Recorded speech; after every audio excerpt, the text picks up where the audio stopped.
Chamber के बड़े सदस्य एल्डर को हैरानी होती है कि वह एक युवा लड़के को अपनी टीम में शामिल करने के लिए इतनी मेहनत कर रही है, लेकिन वह पूरे भरोसे के साथ कहती है कि लियू शेंग इस मेहनत के लायक है इन्हें। यह सुनकर एल्डर मुस्कुराते हैं और उसके बड़े प्लान को मंजूरी देते हैं। वे कहते हैं कि वह जितना चाहे खर्च करे और भर्ती का सारा खर्च काउंसिल के खाते में डाल दे। हालांकि वह पैसे देने के उनके प्रस्ताव को विनम्रता से ठुकरा देती है और बताती है कि अभी के लिए उसकी की अपनी बचत से ही खर्च चल जाएगा।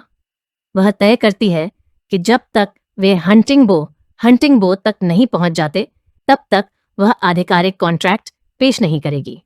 लेकिन उसके विनम्र व्यवहार के पीछे असल में वह एक बहुत गहरी राजनीतिक चाल चल रही है। क्योंकि उसका जन्म परिवार की एक छोटी शाखा में हुआ था, इसलिए मुख्य परिवार ने हमेशा उसे नजरअंदाज किया। भले ही उसने लगातार ट्रॉफियां जीती और बड़ी बड़ी जीत हासिल की, उसने चाहे कितना भी हुनर और काबिलियत दिखाई हो, परिवार के घमंडी बुजुर्गों ने उसकी अहमियत को कभी नहीं माना। इसी वजह से इस मशहूर कार्गो शिप की कमान संभालने वाली अपनी मौजूदा नौकरी पाने के लिए भी उसे बहुत संघर्ष करना पड़ा। अब उन सभी लोगों को गलत साबित करने के पक्के इरादे के साथ जिन्होंने उसे कमतर समझा था, वह लियू शेंग के बारे में अपने परिवार को कुछ भी न बताने का फैसला करती है, जब तक कि वह उसकी वफादारी हासिल न कर ले। वह जानती है कि एल्डर काउंसिल के लालची लोग खुशी खुशी उसका सारा श्रेय हड़प लेंगे और उसे किनारे कर देंगे जैसे ही उन्हें पता चलेगा कि वह कितना बड़ा जीनियस है। चैम्बर एल्डर के साथ बात खत्म करने के बाद वह अकेले अपने ख्यालों में खो जाती है। शी यांगशेन राहत की गहरी सांस लेती है। उसे लगता है कि उसके संघर्ष का सबसे मुश्किल दौर आखिरकार खत्म हो गया है। समुद्री लुटेरों का खतरा पूरी तरह खत्म हो चुका है और एक मशहूर जीनियस उसके साथ है। इसलिए वह अपने घमंडी परिवार को अपनी कामयाबी दिखाने के लिए पूरी तरह तैयार है। वह जानती है कि अभी उसका मुख्य मकसद लियू शेंग के साथ मजबूत रिश्ता बनाना है और ऐसा करने के लिए उसे ट्रेनिंग के साधनों की उसकी कभी न खत्म होने वाली भूख को पूरा करना होगा। उसे लगता है कि जब तक वह उसे लगातार बेहतरीन क्वालिटी के साधन देती रहेगी, तब तक वह उसकी दोस्ती को ठुकरा नहीं पाएगा।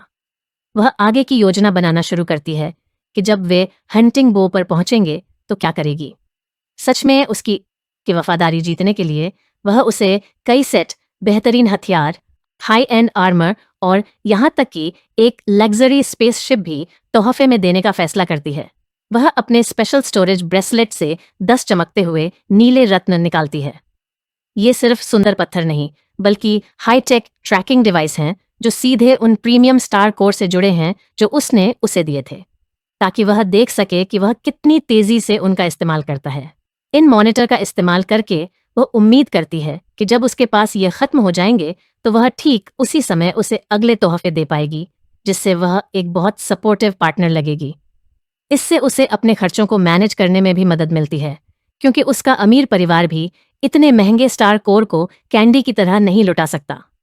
वह खुशी खुशी मान लेती है कि उसे कुछ महीनों तक उसे और चीजें देने की चिंता नहीं करनी पड़ेगी, जिससे उसे मुख्य परिवार से और सप्लाई मंगवाने के लिए काफी समय मिल जाएगा।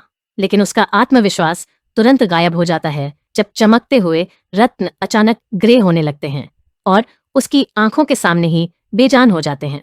वह घबरा जाती है और बेताबी से प्रार्थना करती है कि महंगा ट्रैकिंग सिस्टम बस खराब हो गया हो, क्योंकि ऐसा हो ही नहीं सकता कि उसने पहले ही 5 प्रीमियम स्टार कोर इस्तेमाल कर लिए हों। आखिरकार इनमें से हर प्रीमियम स्टार कोर में 10 लाख जलते हुए तारों जितनी जबरदस्त ऊर्जा होती है। आमतौर पर लेवल 13 के बहुत शक्तिशाली कल्टीवेटर को भी इनमें से सिर्फ एक कोर को खाली करने के लिए लगभग 100 साल की लगातार ट्रेनिंग की जरूरत होगी। जैनक्सियन पूरी तरह सदमे में अपने बाल पकड़ लेती है जब उसे पता चलता है कि लियू शांग ने पहले ही उन शक्तिशाली लेवल 3 कोर में से 4 का इस्तेमाल कर लिया है। इतनी ऊर्जा से वो तियान जैसे मजबूत वेटर्न के सैकड़ों बार टुकड़े टुकड़े किए जा सकते हैं। उसे और भी ज्यादा डर इस बात से लगता है कि लियू शांग अभी भी सिर्फ लेवल 12 पर है, जिसका मतलब है कि संसाधनों का यह विशाल ढेर उसकी ट्रेनिंग के लिए बस कुछ ही दिन चलेगा। वह घुटनों के बल गिर पड़ती है, पसीने से तरबतर होकर वह उस अविश्वसनीय दौलत का हिसाब लगाने की कोशिश करती है जिसकी उसे उसके विकास को शिखर तक पहुंचाने के लिए जरूरत होगी। उसे आखिरकार एहसास होता है कि उसकी पूरी निजी दौलत उस मॉन्स्टर के लिए ऊंट के मुंह में जीरे के बराबर है, जो कम लेवल पर भी इतने शक्तिशाली नियमों में महारत हासिल कर सकता है। वह सोचने लगती है कि लालची एल्डर काउंसिल का क्या रिएक्शन होगा जब उन्हें पता चलेगा कि उसने ऐसे व्यक्ति को काम पर रखा है जो किसी अतल गड्ढे की तरह संसाधनों को निगल जाता है। जब वह घबरा रही होती है, लियू शांग अपने केबिन में वापस कॉस्मिक ऊर्जा को सोख रहा होता है और एक बेहद डरावना दबाव छोड़ रहा होता है जो पूरे कमरे में फैल जाता है। उसकी बढ़ती ऊर्जा का भारी दबाव तुरंत उसके शरीर के आसपास की भौतिक जगह को टेढ़ा मेढ़ा कर देता है।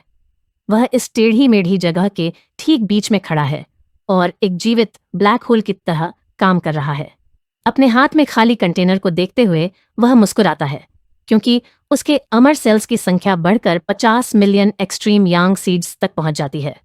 उसे पता चलता है कि उन 4 लेवल 3 कोर को सोखने से उसे 45 मिलियन और अमर सेल्स मिले हैं, यानी हर कोर से 10 मिलियन से ज्यादा सेल्स।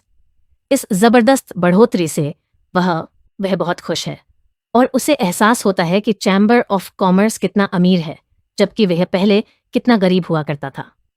अब जब उसका स्टार पाथ पूरी तरह से सुप्रीम एक्सट्रीम यांग पाथ में अपग्रेड हो गया है, तो वह अपनी नई क्षमताओं को आजमाने का फैसला करता है।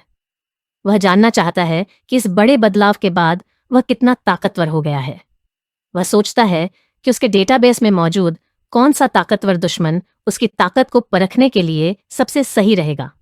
यह सोचते हुए वह अपने केबिन के फर्श पर बैठ जाता है और गहरे ध्यान में चला जाता है। इससे उसका मन सीधे टिंडर डेटाबेस की वर्चुअल ड्रीम स्पेस में पहुंच जाता है। अंदर पहुंचकर वह एक ऐसे शानदार प्रतिद्वंद्वी को ढूंढता है जिससे वह लंबे समय से लड़ना चाहता था। वह अल्टीमेट सिमुलेशन शुरू करने के लिए आर्काइव के सबसे गहरे हिस्से में जाता है और अचानक उसे कुछ दिखाई देता है।